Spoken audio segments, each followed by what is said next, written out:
आपकी TV screen पर आ रही है। इस वक्त बड़ी खबर आपको बता दें, प्रदेश में फिर से कोरोना ने रफ्तार पकड़ी है। एक बार से फिर से कोरोना के जो केसेस हैं वो लगातार बढ़ते जा रहे हैं।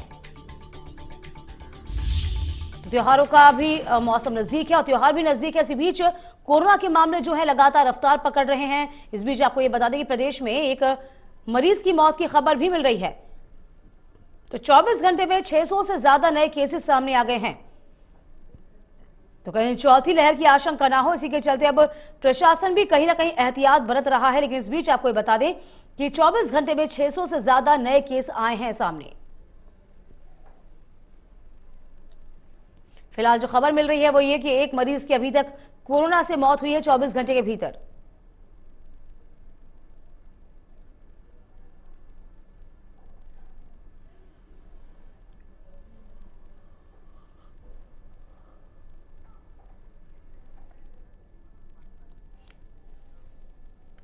और तमाम जानकारी के साथ वसंत पांडे हमारे संवाददाता जयपुर से इस वक्त सीधे नजर बनाए हुए हैं। वसंत, 24 घंटे के भीतर 600 से ज्यादा केस आ गए हैं। वाकई में कोरोना ने रफ्तार पकड़ ली है। फिलहाल जो स्थिति आप देख पाते हैं वो इस वक्त राजधानी में कैसी चल रही है? देखिए, निश्चित तौर पर ये कह सकते हैं कि चौथी लहर की दस्तक भी इसे कह सकते हैं, क्योंकि प्रतिदिन आंकड़ों में बढ़ोतरी साफ तौर पर देखने को मिल रही है। बीते 24 घंटे की अगर बात करें, बीते 24 घंटे में प्रदेश में 600 केस निकलकर सामने आए हैं और सर्वाधिक केस राजधानी में ही प्रतिदिन निकलकर सामने आ रहे हैं। बीते 24 घंटे में राजधानी में 176 केस निकलकर सामने आए हैं और एक्टिव केसों की संख्या राजधानी में 1173 पर पहुंच गई है। वहीं प्रदेश के एक्टिव केसों की संख्या की अगर बात करें 3438 पर पहुंच चुकी है। तो रफ्तार लगातार बढ़ती जा रही है। बीते 24 घंटे में एक मरीज की मौत भी हुई है। हालांकि सरकार अपने स्तर पर प्रयास करने में लगी है। एक तरफ तो हमारी सीजन पर बाजारों में जो है लोगों की भीड़ उमड़ी हुई है, पर्यटक स्थलों पर लोगों की भीड़ उमड़ी हुई है। तो आम जनता को समझना होगा, जिस तरह आंकड़े बढ़ रहे हैं, आम जनता को भी जो है कोरोना गाइडलाइन की पालना करनी होगी, क्योंकि विशेषज्ञों ने कहा है चौथी लहर अगर दस्तक देती है तो एक बड़ा विस्फोट देखने को मिलेगा।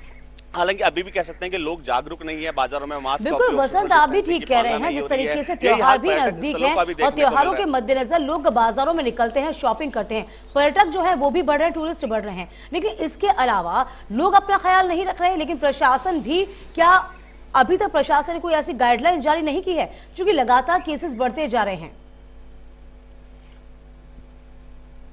देखिए, निश्चित तौर पर अब प्रशासन को भी अलर्ट होना पड़ेगा। त्योहारी सीजन है, त्योहारी सीजन में अगर कोरोना का बड़ा विस्फोट होता है तो निश्चित तौर पर सरकार की चिंताएं बढ़ जाएंगी, आम जनता की चिंताएं भी बढ़ जाएगी, क्योंकि पहली और दूसरी लहर में सरकार की ओर से लगातार मॉनिटरिंग की जा रही थी। पुलिस के आला अधिकारी फील्ड में थे। अगर वैसे ही मुस्तैदी से अगर प्रशासनिक अधिकारी और पुलिस के आला अधिकारी फील्ड में उतरेंगे तो निश्चित तौर पर पुलिस के बहस से भी लोग कोरोना गाइडलाइन की पालना करेंगे। लेकिन जो है अब जो है आम जनता जो है उनमें भय अभी दिख नहीं रहा है कोरोना का। जिस तरह के हालात बाजारों में देखने को मिल रहे हैं, जगह जगह जो है लोगों की भीड़ जमा है, वही हाल अलग अलग विश्वविद्यालय महाविद्यालयों में भी देखने को मिल रहा है, क्योंकि विश्वविद्यालय और महाविद्यालय में अभी छात्र संघ चुनाव चल रहे हैं। ऐसे में सैकड़ों की संख्या में लोग जो है छात्र हैं वो रैलियां निकाल रहे हैं। उनको भी कोरोना का भय नहीं है, ना ही मास्क का उपयोग हो रहा है।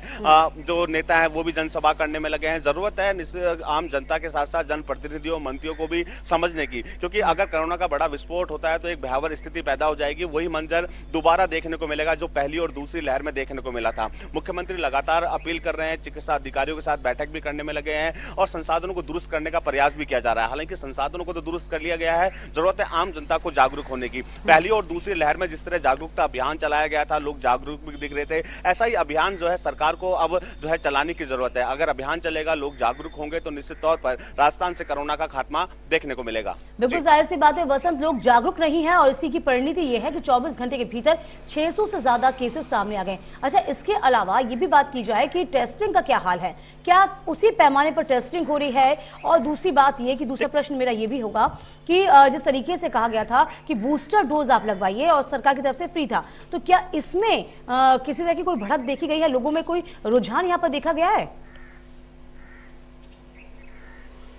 देखिए, हालांकि जो युवा हैं उनका साफ तौर पर कहना है कि बूस्टर डोज के लिए सरकार को अभियान चलाने की जरूरत है, क्योंकि जब वैक्सीन आई थी सरकार की ओर से लगातार अभियान चलाते हुए लोगों को जागरूक किया गया था और वैक्सीन लगाने के लिए भी लोग आगे आए थे। हालांकि जब केंद्र सरकार ने बूस्टर डोज की शुरुआत की थी तो उसको निजी अस्पतालों में शुल्क के साथ लगाया जा रहा था, तो उस वक्त लोगों का रुझान देखने को नहीं मिल रहा था। अब चूंकि सरकारी अस्पतालों और डिस्पेंसरियों में इसे निःशुल्क कर दिया गया है, लेकिन अभी भी लोगों का रुझान देखने को नहीं मिल रहा है। ऐसे में चिकित्सा विभाग की ओर से टीमें बना दी गई है, कैंप भी लगाए जा रहे हैं, घर लेकर जाकर जो है बूस्टर डोज लगाने का प्रयास भी किया जा रहा है। अगर सरकार अपने स्तर पर बूस्टर डोज का जो है प्रचार प्रसार करे, लोगों को समझाए कि बूस्टर डोज कितना जरूरी है और कोरोना अगर फैलता है, अगर आपके डोज लगी हुई तो इतना घातक नहीं होगा, तो जरूरत है सरकार को भी अपने स्तर पर जो है जागरूकता अभियान चलाने की। अगर लोग जागरूक होंगे तो निश्चित तौर पर जो है बूस्टर डोज लगाने के लिए आगे आएंगे। लेकिन अभी हाल ऐसा है कि डिस्पेंसरियों और अस्पतालों में बूस्टर डोज के लिए लोगों की भीड़ इतनी दिख नहीं रही है। साथ ही जरूरत है पहली और दूसरी लहर की तरह प्रशासनिक बिल्कुल, कुल मिलाकर देखा जाए वसंत की अवेयरनेस जो है लोगों की कम हो गई है।